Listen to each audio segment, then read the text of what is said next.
Engineering mathematics इस lecture में वापस आपका स्वागत है और आज यह लेक्चर संख्या 16 है और हम दो वेरिएबल्स के फंक्शंस के लिए टेलर के थ्योरम के बारे में सीखेंगे। टेलर के एकल चर के फंक्शन का थ्योरम क्या है जिसे हमें याद करने की आवश्यकता है, इसलिए मान लें कि f के सभी डेरिवेटिव n+1 ऑर्डर तक हैं।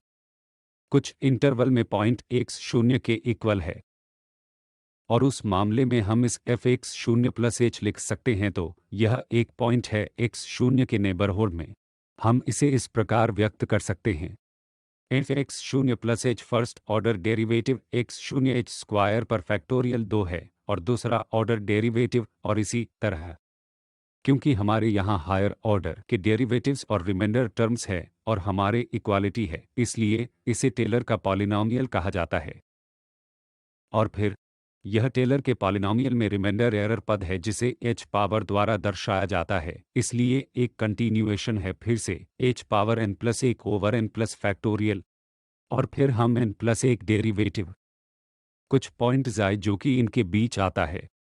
यह दो पॉइंट्स तो x शून्य जहां हमने इसे इसके पास एक्सपेंड किया है और पॉइंट जो हम यहां पर कंसिडर कर रहे हैं x शून्य प्लस h, इसलिए या x, हाँ यह x शून्य प्लस h का अर्थ है x के नेबरहुड का पॉइंट इस x के शून्य का, तो यह बिंदु यहाँ जाए है जहाँ हमने इस n+1 का मूल्यांकन किया है। यह ज्ञात नहीं है लेकिन यह एग्जिस्ट करता है और यह कहीं x शून्य और x शून्य प्लस h के बीच है, सो हम यहाँ यह भी लिख सकते हैं x शून्य प्लस h, यह पॉइंट यहाँ है x शून्य और x शून्य प्लस h के बीच।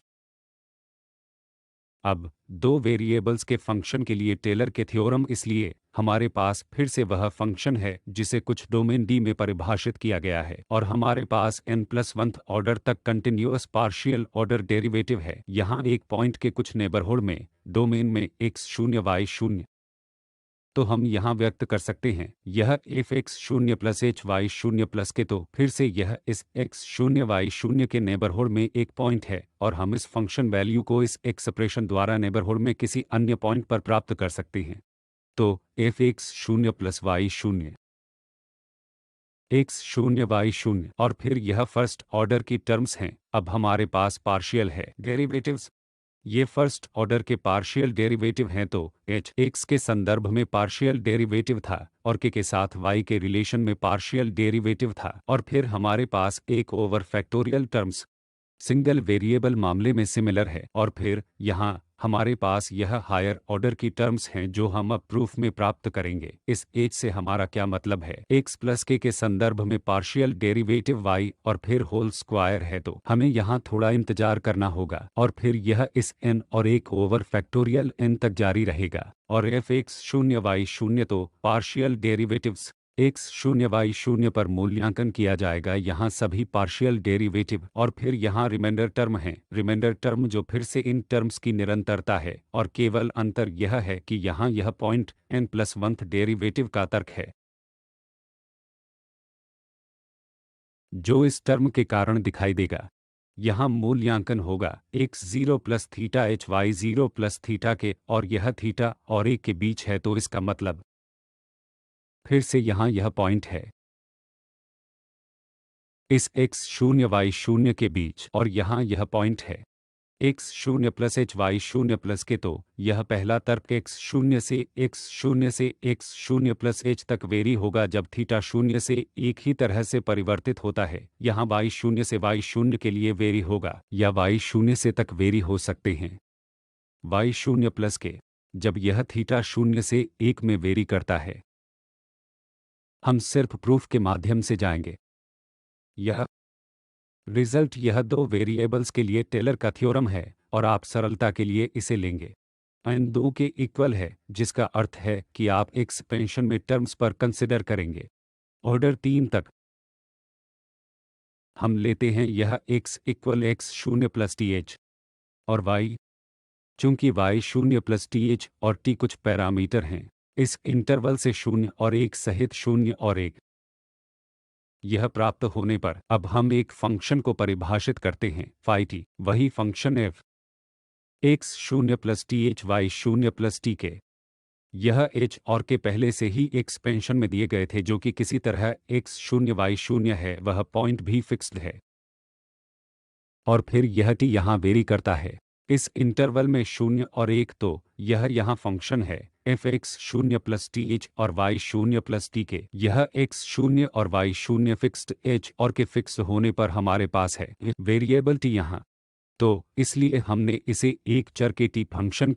के रूप में परिभाषित किया है, और एक वेरिएबल के फंक्शन के लिए हम यह कर सकते हैं टी के संदर्भ में यहाँ डेरिवेटिव प्राप्त होता है, यह डेरिवेटिव टी के संदर्भ में। और याद रखें कि यह एक कॉम्पोजिट फंक्शन की तरह है, तो यहाँ हम है एक्स की तरह और यहाँ हमारे पास y है जहाँ x है x शून्य प्लस यह टी एच और यह y है y शून्य प्लस ठीक है। तो y वह डिफरेंशिएशन जो हमारे पास है। इससे पहले कि हमने जो सीखा है, हम इस फाई को कंप्यूट कर सकते हैं टी के संदर्भ में। इस फाई का टी ओवर डेरिवेटिव के संदर्भ में फाई का डेरिवेटिव अभाज्य है, क्योंकि यह एक टर्म्स का वेरिएबल है। जब एक्स वाई को टी के टर्म्स में दिया जाता है, तो उस कॉम्पोजिट फार्मूला को हमने del f over del x d x over d t और इसी तरह लिखा है। और अब हम यह कंप्यूट करेंगे। यहाँ यह dx ओवर dt है, इसलिए x x शून्य प्लस th था। dx ओवर dt का अर्थ है केवल h यहाँ रहेगा, इसलिए यह h है। यह x के संदर्भ में पार्शियल डेरिवेटिव वैसा है जैसा कि हमने लिखा है कि यह यहाँ है। t के संदर्भ में डेरिवेटिव y प्राप्त करेगा और के वैसा ही होगा। और फिर डेल ओवर डेल y, तो डेल ओवर डेल y, और हमारे पास केवल यह इसलिए है क्योंकि यह डेल ओवर डेल x पर f था और यह डेल ओवर डेल y पर f था, इसलिए f पर x y पॉइंट पर हमने अभी बाहर लिखा है। मुझे इसे हटाने दें। हमने बस यही लिखा है कि इसका अर्थ यहाँ है h और del f over del x x y, या यह x शून्य प्लस टी एच वाई शून्य टी के पॉइंट प्लस के, और फिर del f over del y यहाँ। इसी प्रकार हम सेकेंड ऑर्डर डेरिवेटिव को कंप्यूट कर सकते हैं। तो हमारे पास यहाँ इस h के साथ फर्स्ट ऑर्डर टर्म्स है। यह यहाँ h था और यह यहाँ के था। हम अब कंप्यूट करेंगे इस टर्म का सेकेंड ऑर्डर डेरिवेटिव, इसलिए h जैसा है वैसा ही रहेगा और डेल x पर डेल f का डेरिवेटिव होगा। फिर से समान चेन फॉर्मूला का इस्तेमाल होगा, इसलिए इसका पार्शियल डेरिवेटिव x के संदर्भ में होगा। फिर से डबल डेरिवेटिव और यहाँ फिर dx dt टर्म आएगी, फिर h, फिर प्लस y के संदर्भ में f का पार्शियल डेरिवेटिव, इसलिए यह पहले से ही x के संदर्भ में था। हमारे पास y और x के संदर्भ में सेकेंड ऑर्डर पार्शियल डेरिवेटिव है, और फिर यह के आएगा क्योंकि हमारे पास dy ओवर dt टर्म है, इसलिए हमने इसका इस्तेमाल किया है चेन रूल। फिर इस del f over del x से और इसके साथ ही इस तरह del f over del y के लिए, जो कि यहाँ दी गई टर्म है। इसलिए इसे और स्पष्ट करने के लिए यह टर्म है जब हम del f over del x का डेरिवेटिव लेंगे और फिर यह h यहाँ पहले से ही था, यहाँ के वहाँ था, और यह टर्म है जिसे हमने यहाँ कंप्यूट किया है d ओवर dx का डेल f ओवर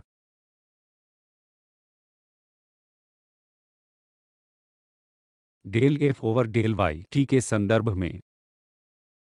यहाँ हमने दोबारा इस चेन रूल का इस्तेमाल किया है, इसलिए x के संदर्भ में पार्शियल, फिर से यह सेकेंड ऑर्डर डेरिवेटिव और फिर dx ओवर dt जो h बन जाता है, फिर y के संदर्भ में पार्शियल डेरिवेटिव यहाँ, और फिर dy ओवर dt जो कि k है।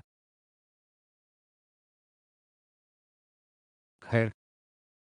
और फिर हमने दोबारा लिखा है इसे अधिक सरलता से। यहाँ बनता है एच स्क्वायर और फिर यह एच के, और यहाँ इसके साथ ही के एच, यह अनुमान लगाते हुए कि यह second order partial derivatives equal हैं, इसलिए हमारे पास 2 टाइम्स यह एच के हैं और second order mixed order derivative है, प्लस यह के स्क्वायर और सेकेंड ऑर्डर टर्म यहाँ, और फिर हम थर्ड ऑर्डर टर्म भी कंप्यूट कर सकते हैं। इसलिए यह ठीक है कि इससे पहले हम थर्ड ऑर्डर टर्म को कंप्यूट करें, और हमने इसे और अधिक सुविधाजनक रूप में लिखा है। यह एच स्क्वायर 2h के प्लस के स्क्वायर की तरह है, इसलिए h प्लस के होल स्क्वायर टर्म। और इसके लिए नोटेशनल कन्वीनियंस हमारे पास है, यह भी है क्योंकि यहाँ हमारे पास यह है जैसे डेल 2 सेकेंड ऑर्डर टर्म है यहाँ, इसके साथ ही यह मिक्स टर्म है जैसे कि यहाँ h के है, इसके साथ ही y टर्म, इसलिए सेकेंड ऑर्डर टर्म, इसलिए यह भी है हमारे पास है। इसे पैरेंथीसिस के अंदर लिखा गया है, इसलिए इस स्क्वायर का मतलब h स्क्वायर होगा सेकेंड ऑर्डर पार्शियल डेरिवेटिव, इसका होल स्क्वायर नहीं है। लेकिन सेकेंड ऑर्डर डेरिवेटिव के बजाय x के संदर्भ में, फिर के स्क्वायर और सेकेंड ऑर्डर डेरिवेटिव y के संदर्भ में और फिर 2 टाइम्स h के और mixed order derivatives.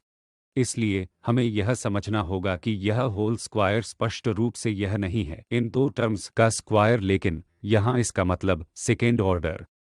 Partial derivatives के रूप में है। इस तरह हम तीसरे ऑर्डर के डेरिवेटिव को कंप्यूट कर सकते हैं और अब मैं इसे समझाऊंगा। यहाँ h स्क्वायर टर्म के लिए हमारे पास दोबारा यहाँ है, हमें यहाँ दोबारा और यहाँ इस चेन रूल का इस्तेमाल करना है, यह सभी तीन टर्म्स h स्क्वायर के साथ, यह इस फर्स्ट टर्म से फिर h के और के तक और आदि, और फिर सिंप्लीफाइड फॉर्म हमने यहाँ लिखी है। इसलिए 3 टाइम्स h स्क्वायर के यहाँ दिखाई दे रहा है, हमारे पास है h स्क्वायर के और फिर यहाँ इसके साथ ही हमारे पास है h स्क्वायर के, और इन थर्ड ऑर्डर की कंटिन्यूटी को मानते हुए हम यह अनुमान लगा सकते हैं कि यह पार्शियल डेरिवेटिव x के संदर्भ में 2 टाइम्स और फिर पार्शियल डेरिवेटिव y के संदर्भ में, या फर्स्ट पार्शियल डेरिवेटिव y और फिर 2 टाइम्स x के संदर्भ में इक्वल हैं। इसलिए उन्हें इक्वल ट्रीट करके हमारे पास यह टर्म्स हैं और फिर से हमने सरलता के लिए इसे दोबारा लिखा है क्योंकि यह h क्यूब के रूप में क्यूबिक टर्म्स की तरह है। 3h स्क्वायर के 3h के स्क्वायर और के क्यूब है, हमने इसे दोबारा कंबाइन किया है, यह थर्ड ऑर्डर डेरिवेटिव टर्म्स भी इस क्यूब्ड टर्म में भी और इस पॉइंट पर यह f। अब हम टेलर थ्योरम का इस्तेमाल करेंगे। फाई t के लिए फाई एक वेरिएबल का फंक्शन है, इसलिए यह एक वेरिएबल मामला है। फिर टेलर थ्योरम के लिए जिसके अनुसार phi t phi 0 t phi prime 0 होगा और आदि, और तीसरी टर्म तक, इसलिए t क्यूब या फैक्टोरियल 3, इसलिए हम इसे किसी भी ऑर्डर टर्म तक बढ़ा सकते हैं, इसलिए फाई थर्ड ऑर्डर डेरिवेटिव और थीटा t। और अब हम इस t को सब्स्टिट्यूट करेंगे जो यहाँ 1 के इक्वल है, क्योंकि t 0 से 1 तक अलग हो सकता है, यह t की कोई भी वैल्यू के लिए सही है, इसलिए हमने t को 1 के इक्वल लिया है और फिर हम प्राप्त करते हैं यहाँ केवल थीटा, इसलिए हम इस फाई को सब्स्टिट्यूट करेंगे जो हमने कंप्यूट किया है, इसलिए फाई t यह phi prime phi double prime और आदि था, और यह एक वेरिएबल की टेलर थ्योरम के कारण था। और फिर हम अब सब्स्टिट्यूट कर सकते हैं, इसलिए 1 पर फाई, इसलिए 1 पर फाई का मतलब है t को यहाँ 1 के रूप में सब्स्टिट्यूट किया जाएगा, इसलिए यह t 1 होगा, phi f x plus h और y 0 प्लस के यह टर्म फाई 0 मिलेगा। इसलिए जब t 0 है, इसलिए हमारे पास है x 0 y 0 टर्म और फिर यहाँ 0 पर फाई प्राइम, इसलिए फाई प्राइम यहाँ है और 0 पर का मतलब है x 0 और y 0 पॉइंट, इसलिए यह यहाँ parenthesis h partial derivative first order partial derivatives में, और इसे हर x 0 y 0 पॉइंट पर मूल्यांकन किया जाता है। इस तरह सेकेंड ऑर्डर टर्म के लिए फिर से t को 0 सेट किया जाएगा, हमारे पास यह x 0 y 0 पॉइंट होगा और इसके लिए यहाँ थर्ड डेरिवेटिव थीटा पॉइंट के रूप में कंप्यूट होगा, इसलिए यहाँ t को यहाँ इस थीटा से बदला जाएगा, इसके साथ ही बाय थीटा, और फिर हमारे पास यह थर्ड ऑर्डर टर्म है, इसलिए x 0 प्लस थीटा h और y 0 प्लस थीटा के, और यह रिजल्ट है जो हम इसके लिए साबित करना चाहते हैं। दो वेरिएबल के फंक्शन के लिए टेलर थ्योरम, और व्यापक रूप में भी हम उस एक्सपेंशन को एक्सटेंड कर सकते हैं एक वेरिएबल की टेलर थ्योरम में, और फिर हमारे पास दो वेरिएबल के लिए भी हो सकता है, इसलिए व्यापक तौर पर हमारे पास यह रिजल्ट है कि x 0 प्लस h और y 0 प्लस के, और हम इसे जारी रख सकते हैं, इसलिए स्क्वायर टर्म क्यूबिक टर्म, और फिर हमारे पास यह nth order partial derivatives terms हैं, और फिर यह रिमाइंडर टर्म है जहां हमारे पास यह व्यापक वेरिएबल है, यह x 0 plus theta h y 0 plus theta के, जहां थीटा 0 और 1 के बीच में है। इसलिए यहाँ एक आर्ग्यूमेंट जो कि वेरी करता है से x 0 से यह x 0 प्लस h से अलग होता है, और यहाँ इसके साथ ही यह अलग है y 0 से y 0 प्लस के संदर्भ में जब थीटा 0 से 1 में अलग होता है, और वैकल्पिक रूप से हम इस एक्सप्रेशन को जैसे f x y इक्वल है f x 0 के टर्म्स में लिख सकते हैं। तो यहाँ एक ही अंतर है जो कि था x 0 प्लस h, और अब हमारे पास यहाँ x y पॉइंट है, इसलिए यहाँ दोबारा अंतर है, इसलिए यह h और कुछ नहीं बल्कि यहाँ अंतर है x 0 प्लस h और x 0 यहाँ इसके साथ ही अब एच एक्स और एक्स शून्य का अंतर होगा, इसका मतलब है एक्स माइनस एक्स शून्य, इसलिए हमारे पास सीधा यहाँ h होगा यहाँ। इसके साथ ही हमारे पास यह h है, और क्योंकि यह केवल x शून्य प्लस h और इस x शून्य टर्म का अंतर है, इसलिए वह h वहाँ दिखाई दे रहा था। लेकिन इस मामले में जब हमने लिया है x y पॉइंट x शून्य y शून्य के नेबरहुड में, तो यह h की बजाय हम यहाँ अंतर लिखेंगे x, और यह x शून्य, इसलिए x माइनस x शून्य यहाँ, फिर से यह y माइनस y शून्य यहाँ से, और आदि बाकी सब समान होगा, केवल यह h यहाँ होगा कि यह थीटा h था, इसलिए x माइनस x शून्य और y शून्य प्लस थीटा के, इसलिए यह y माइनस y शून्य टर्म बाकी सब समान रहेगा।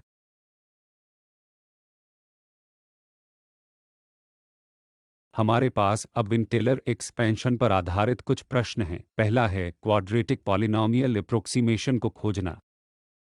फंक्शन का यह एफ एक्स वाई इक्वल है एक्स माइनस वाई बटा एक्स प्लस वाई, और हम इसको एक्सपेंड करना चाहते हैं इस पॉइंट 1 1 के आसपास का क्वाड्रेटिक पॉलिनॉमियल, इसलिए हम यहाँ नहीं लिख रहे हैं होल टेलर थ्योरम, लेकिन केवल क्वाड्रेटिक पॉलिनॉमियल टर्म हम अनुमानित करना चाहते हैं। जब हम लेते हैं,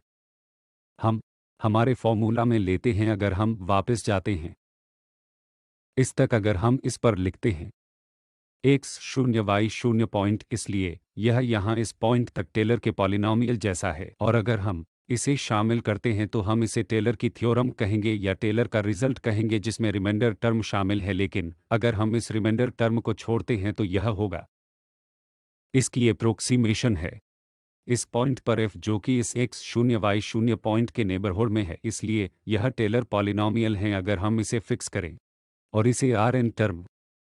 को ना लिखें, यहाँ हम इस फंक्शन के क्वाड्रेटिक पॉलिनॉमियल में दिलचस्पी रखते हैं, और इस पॉइंट x शून्य y शून्य के बारे में हम x के संदर्भ में इसका पार्शियल डेरिवेटिव प्राप्त करते हैं। इसका मतलब है कि आप इसे x के संदर्भ में डिफरेंशिएट करेंगे और y को कांस्टेंट रखेंगे, इसलिए यहाँ भागफल रूल है, होल स्क्वायर टर्म वहाँ और यह टर्म जैसी है वैसी रहती है, और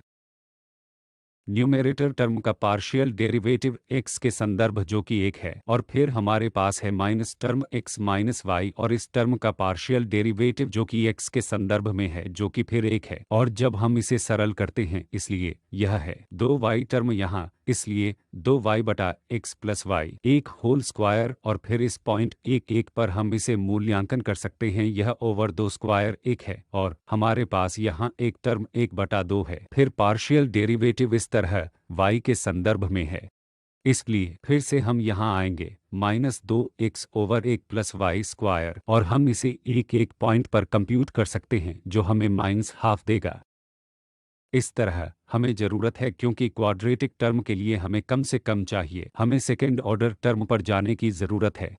इसलिए एफ एक्स एक्स, इसलिए हमें दोबारा डेरिवेटिव लेना होगा जो कि यहाँ x के संदर्भ में होगा। y को यहाँ कांस्टेंट मानकर 2y को कांस्टेंट माना जाएगा। हमारे पास है 1 ओवर यह x plus y whole square है, और जब हम x के संदर्भ में डेरिवेटिव लेते हैं यह minus 2 over x plus y cube होगा, माइनस 2, और यह 2y माइनस 4 और x प्लस वाई पावर 3 बन जाएगा, और फिर से इस पॉइंट 1 1 पर यह माइनस हाफ बनेगा। इस तरह एफ वाई वाई जब हम इसे y के संदर्भ में डिफरेंशिएट करेंगे तो हम यहाँ आएंगे x over x plus y cube के लिए, जिसकी 1 1 पर वैल्यू फिर से हाफ है, और हम x और y को 1 1 के रूप में सब्स्टिट्यूट करते हैं तो आपको वहाँ हाफ मिलेगा, और मिक्स्ड ऑर्डर टर्म, इसलिए क्या हम इस f x equal 2y over x plus y square term को डिफरेंशिएट कर सकते हैं या नहीं y के संदर्भ में, या हम इस टर्म को यहाँ डिफरेंशिएट कर सकते हैं x के संदर्भ में, ताकि यह टर्म मिल सके 2x माइनस 2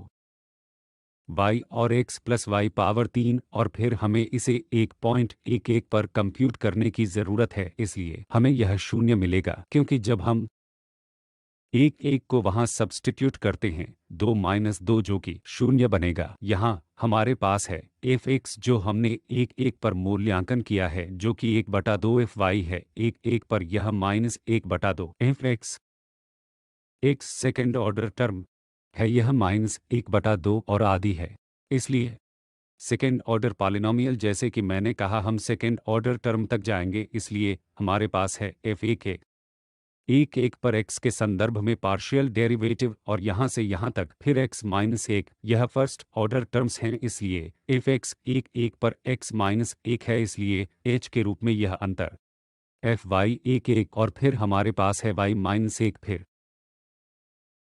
यहाँ अंतर हमारे पास सेकेंड ऑर्डर टर्म है जो कि 1 ओवर फैक्टोरियल 2 के साथ है जो कि 1/2 है, जो higher order term f x x है, और फिर यह एच स्क्वायर टर्म है, इसलिए एक्स माइनस एक स्क्वायर है और यह 2 टाइम्स है, लेकिन उस हाफ के साथ यह 1 बनेगा अब, इसलिए एक्स माइनस एक एक्स माइनस वाई माइनस एक टर्म और फिर यहाँ y के संदर्भ में सेकेंड ऑर्डर टर्म और फिर हमारे पास है y माइनस एक होल स्क्वायर टर्म। हम यहाँ यह वैल्यू सब्स्टिट्यूट कर सकते हैं, f एक एक शून्य होगा उस फंक्शन के कारण और यहाँ f x एक एक पर हाफ था, इसलिए हमारे पास हाफ x माइनस एक है, यहाँ फिर हमारे पास माइनस हाफ और y माइनस एक है 1/2 और f x x minus half, इसलिए यह minus 1/4 x minus whole square बनेगा और यह शून्य होगा क्योंकि यह मिक्स्ड ऑर्डर टर्म शून्य है, इसलिए यह शून्य बन जाएगा और फिर हमारे पास फिर से 1/2 है, हमारे पास 1/2 है, इसलिए 1/4 और y माइनस एक स्क्वायर, इसलिए यह क्वाड्रेटिक पॉलिनॉमियल है जो कि एक एक पॉइंट के नेबरहुड में फंक्शन को अप्रोक्सीमेट कर रहा है। और इसकी सटीकता, पॉलिनॉमियल की सटीकता इस बात पर निर्भर करती है कि हम इस पॉइंट एक एक से कितना दूर है, अगर हम इस एक एक की बहुत नज़दीक नेबरहुड में हैं तो यह हमें फंक्शन के बारे में अच्छा अप्रोक्सीमेशन देगा। अन्य प्रश्न, जब हमारे पास फंक्शन यहाँ है x square plus x y और प्लस यह वाई स्क्वायर को टेलर पॉलिनॉमियल द्वारा लीनियरली अप्रोक्सीमेट किया जाता है, इसलिए यहाँ दिया गया है कि यह फंक्शन लीनियरली अप्रोक्सीमेट किया गया है इस पॉइंट एक एक के बारे में टेलर के पॉलिनॉमियल के तहत, और अभी हमें इस अप्रोक्सीमेशन में मैक्सिमम एरर पता करना है। यहाँ इस स्क्वायर में एक पॉइंट पर x माइनस एक पॉइंट से कम और y माइनस एक पॉइंट से कम, इसलिए हम यहाँ क्या चाहते हैं, यहाँ चर्चा करने के लिए कि यदि हमारे पास उदाहरण के लिए यह एक पॉइंट है और हम इस पॉइंट के आसपास इस फंक्शन को एक्सपेंड कर रहे हैं लीनियर अप्रोक्सीमेशन द्वारा, इसलिए केवल लीनियर टर्म्स को अप्रोक्सीमेशन में कंसिडर किया जाता है और हमें उस लीनियर अप्रोक्सीमेशन में मैक्सिमम एरर पता करना होता है। अगर हम यहाँ कोई भी पॉइंट लेते हैं इस पॉइंट द्वारा इस पॉइंट एक एक के आसपास स्क्वायर में, इसलिए यह x, तो यह पॉइंट एक यहाँ, यह पॉइंट एक 0.1 यहाँ पूरा h, यहाँ से यहाँ 2 पॉइंट है। अगर हम इस नेबरहुड में कोई एक पॉइंट लेते हैं स्क्वायर नेबरहुड इस पॉइंट के आसपास और इस फंक्शन के इस लीनियर अप्रोक्सीमेशन में मैक्सिमम एरर क्या होगा जो हमें पता करना है, तो इस मामले में हम सीधा रिमाइंडर टर्म लेंगे, इसलिए हमारे पास है एफ एक्स एक्स वाई, जैसा हम यहाँ से कंप्यूट कर सकते हैं यह 2x पार्शियल डेरिवेटिव है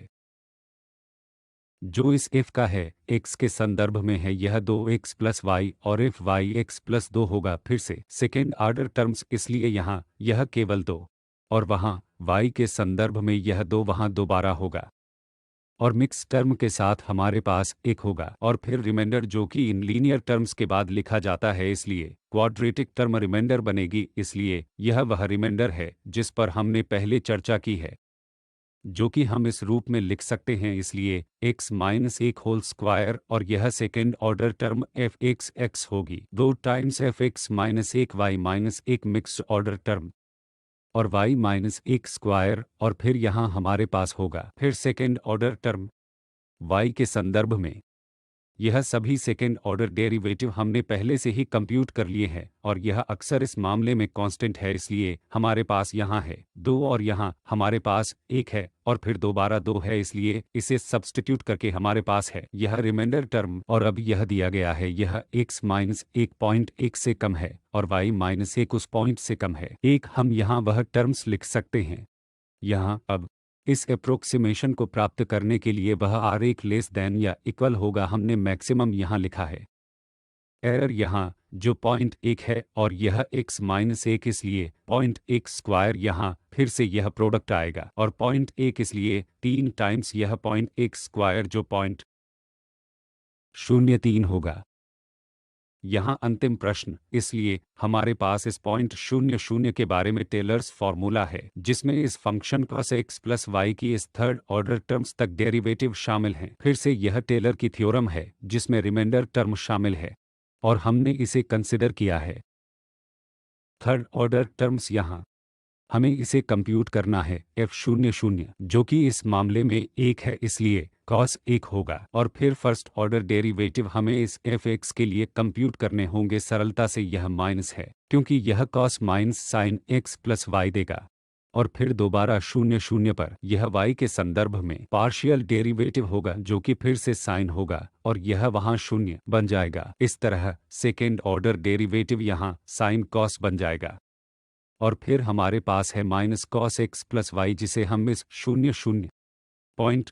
पर मूल्यांकन कर सकते हैं और यह फिर हमें -1 देगा। थर्ड ऑर्डर डेरिवेटिव इस तरह हम फिर से वापस आएंगे साइन x प्लस वाई पर और थर्ड ऑर्डर डेरिवेटिव के लिए हमें थीटा x पॉइंट पर कंप्यूट करना होगा इसलिए थीटा x पॉइंट पर यह बनेगा जैसे theta x plus theta y और अब हम यहाँ सब्स्टिट्यूट कर सकते हैं। इस एक्सपेंशन में हमें 1 मिलेगा, यह 0 था order first order derivative terms और यहाँ दोबारा एक वैल्यू थी और फिर हमारे पास साइन है थर्ड ऑर्डर डेरिवेटिव इसलिए इस टर्म में हमारे पास है sine theta x plus theta Y